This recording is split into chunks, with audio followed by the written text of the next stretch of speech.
Have you ever walked away from an argument feeling drained, even though you were right? Not confused, not defeated, just exhausted. That exhaustion is not accidental. It is the tax intelligent people pay for arguing with those who don't value truth. Arthur Schopenhauer understood something uncomfortable about human nature. Most arguments are not battles of intelligence. They are battles of ego. And ego does not surrender to logic. When you present facts to someone who has fused their identity with their belief, you're not challenging an idea. You are threatening their psychological stability. To you, it's a discussion. To them, it's survival. That's why logic fails. You think the strongest argument wins. But in reality, the strongest ego often does. And ego doesn't care if it's wrong. It cares if it looks weak. This is where intelligent people make their first mistake. They assume everyone wants clarity. They assume everyone is open to correction. They assume truth is a shared goal. It isn't. Some people argue not to discover what's right, but to defend what makes them feel secure. The moment you challenge that security, something shifts inside them. Their posture tightens, their tone sharpens, their listening stops. They are no longer engaging your reasoning. They are protecting their pride, and pride will distort reality before it admits fault. This is why arguing with certain people feels like pushing against a wall. No matter how precise your words are, nothing moves. Because the argument was never intellectual to begin with. It was emotional. Schopenhauer believed that human beings are driven more by will than by reason. We like to believe we are rational creatures. We are not. We are rationalizing creatures.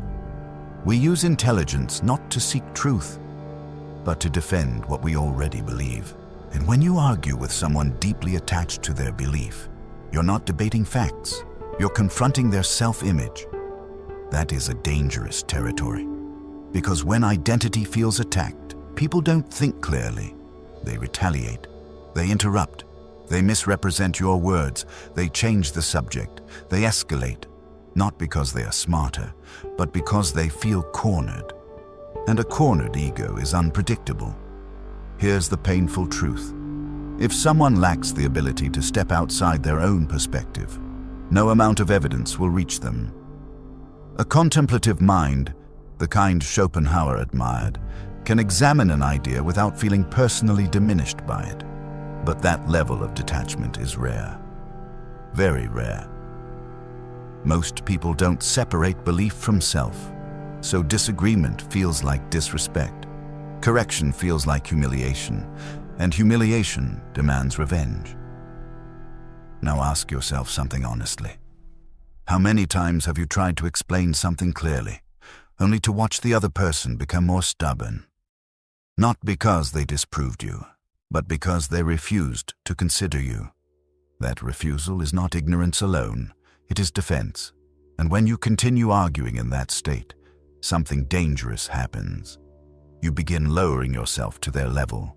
Your tone hardens, your patience thins, your clarity becomes aggression, and slowly, you are no longer defending truth. You are defending your ego too. That is the hidden cost. The greatest danger of arguing with an idiot isn't that you'll lose. It's that you'll slowly become like them. Arthur Schopenhauer warned that human beings are not guided primarily by intellect, but by will. And when will takes over, reason becomes a servant, not a master. Here's what that means in real life. When you enter an argument believing it's about truth, you operate with structure. You bring logic, evidence, calm articulation. But when the other person enters the argument driven by ego, they operate with emotion, volume, repetition, distortion. And emotion has one unfair advantage over reason. It spreads. You may begin composed, but the longer the exchange continues, the more you feel it. The irritation, the disbelief, the tightening in your chest. You start repeating yourself. You raise your voice slightly. You interrupt back.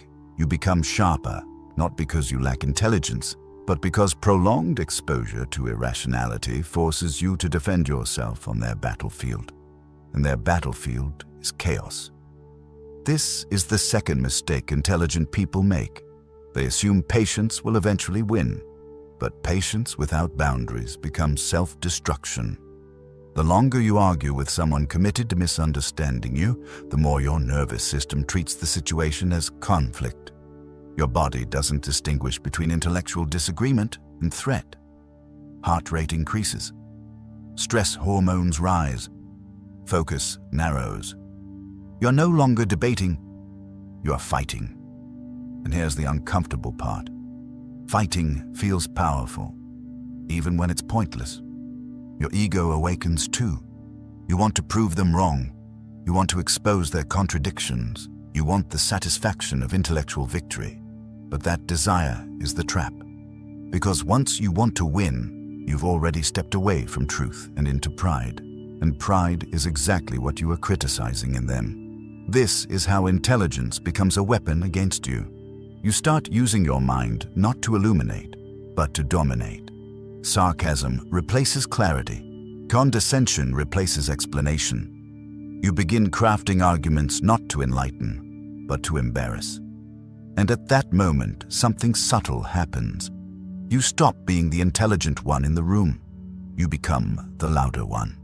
Schopenhauer believed that most people cannot tolerate being shown their error. Not because they lack brains, but because they lack inner stability. When identity is fragile, correction feels like annihilation. So they resist, they deflect, they attack. And if you continue engaging, you will eventually absorb their energy. Negativity is contagious. Stupidity is persistent. But calm intelligence requires protection. There is also something else intelligent people rarely admit. Arguing gives them a hidden sense of superiority. It reinforces the idea, I see what others don't. And that feeling can be addictive. But addiction to being right is still addiction. And addiction always costs you something. Time, peace, reputation, sometimes relationships. The world is full of people who mistake argument for influence. They think if they dismantle someone publicly, they've made progress.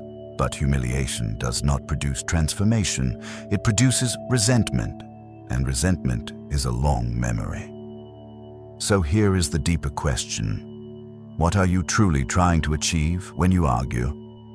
Clarity or control? Because if it's control, you are no different from the person you're debating. And if it's clarity, then you must learn something far more powerful than argument. You must learn discernment. The real intelligence isn't in winning arguments. It's in recognizing when an argument should never begin. Arthur Schopenhauer believed that not all minds operate on the same level of reflection. Some people think, others merely react. The difference is subtle at first, but obvious once you know what to look for. A closed mind doesn't ask questions to understand. It asks questions to trap.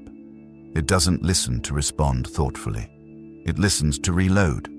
It doesn't consider your point. It waits for its turn. And here is the crucial sign. A closed mind cannot rest in uncertainty. The moment doubt appears, it rushes to defend itself. It fills silence with noise. It replaces curiosity with certainty, because certainty feels safe. A contemplative mind, on the other hand, can sit with discomfort. It can say, that's interesting. I hadn't considered that. It can separate identity from opinion. But that ability requires inner security. And inner security is rare. Most people attach beliefs to their sense of worth. If the belief falls, they feel they fall with it. So they protect the belief at all costs. Facts become threats. Evidence becomes insult, and disagreement becomes disrespect. This is why arguing often feels circular. You dismantle one claim, and another appears. You clarify a misunderstanding, and a new distortion replaces it. It's not progression. It's defense in motion. Intelligent people waste years trying to penetrate walls that were never meant to open. They assume persistence equals persuasion, but persuasion requires willingness, and willingness cannot be forced. There's also a deeper psychological layer. When someone lacks critical thinking skills, they often compensate with intensity. Loudness masquerades as confidence. Repetition masquerades as conviction. Emotion masquerades as depth. If you mistake intensity for intelligence, you will keep engaging long after the conversation has lost value. Here's a test. If you remove ego from the room, does the argument still exist? If the answer is no, then you're not dealing with ideas. You're dealing with identity protection. Another sign is the inability to summarize your position fairly. Ask yourself, can this person accurately restate what I'm saying without twisting it? If they cannot, they are not engaging with you. They are fighting an imaginary opponent inside their own mind. Schopenhauer understood that wisdom includes restraint. Not every provocation deserves response. Not every misunderstanding deserves correction. Sometimes silence communicates superiority more clearly than explanation ever could.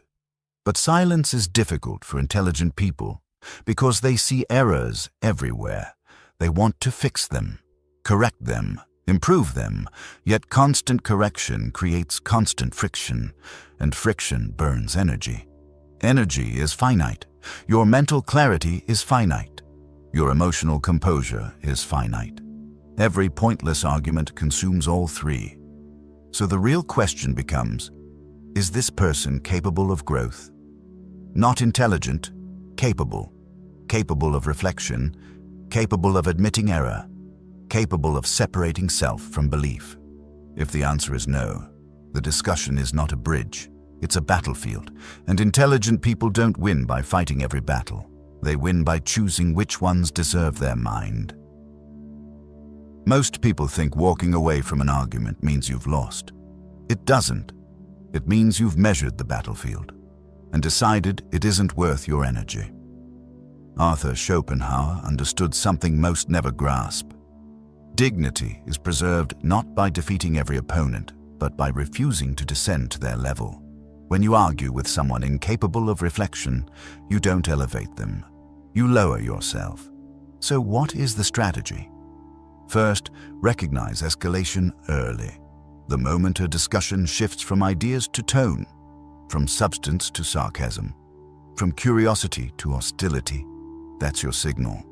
Intelligent disengagement begins before chaos fully unfolds. Second, stop over-explaining. Over-explaining is often disguised insecurity. When someone repeatedly misinterprets you, the instinct is to clarify again and again.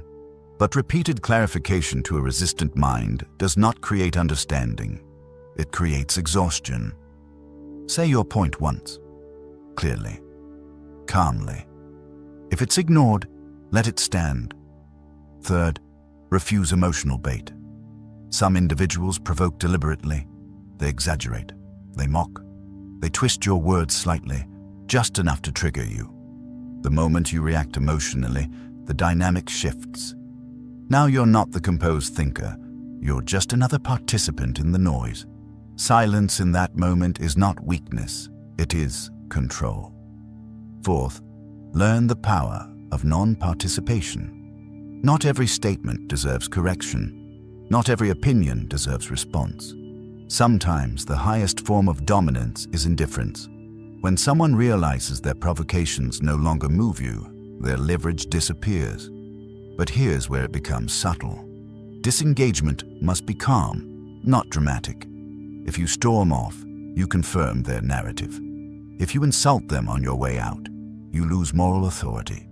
Strategic disengagement is quiet, measured, almost boring. You say, "We see this differently," and you let the air settle. No final jab, no sarcastic smile, no need for applause, just withdrawal. There is also a deeper layer to this strategy. Protect your reputation. Public arguments rarely change minds. They polarize observers. If you maintain composure while others escalate, you become the stable presence in the room. Instability commands respect without demanding it. Schopenhauer believed that many people argue not to seek truth, but to assert will. When you deny them the arena, you deny them the victory they're seeking. And over time, people notice who remains grounded and who relies on volume.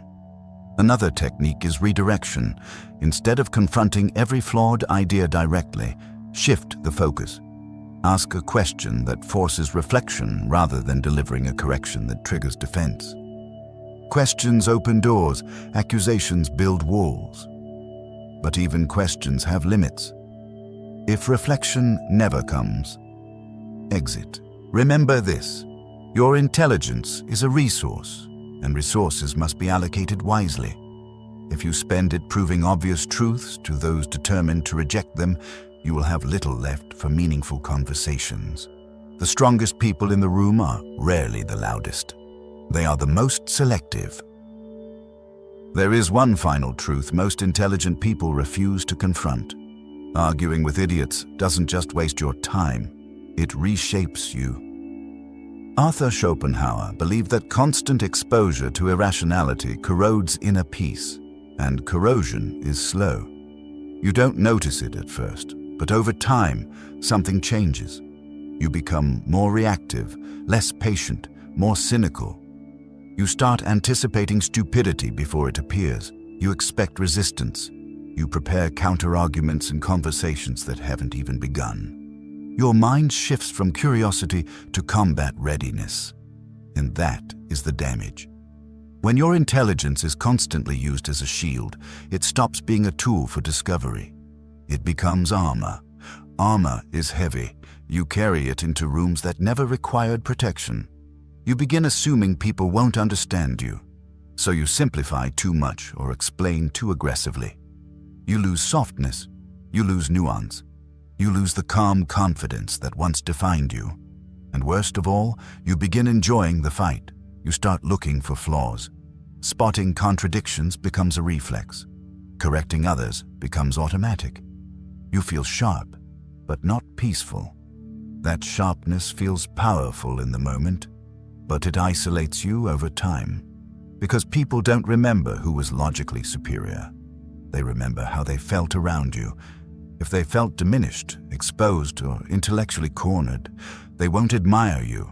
They'll avoid you, and avoidance slowly limits your influence. Here is the irony. Intelligent people often argue because they value truth. But influence requires more than truth. It requires timing, discernment, emotional control.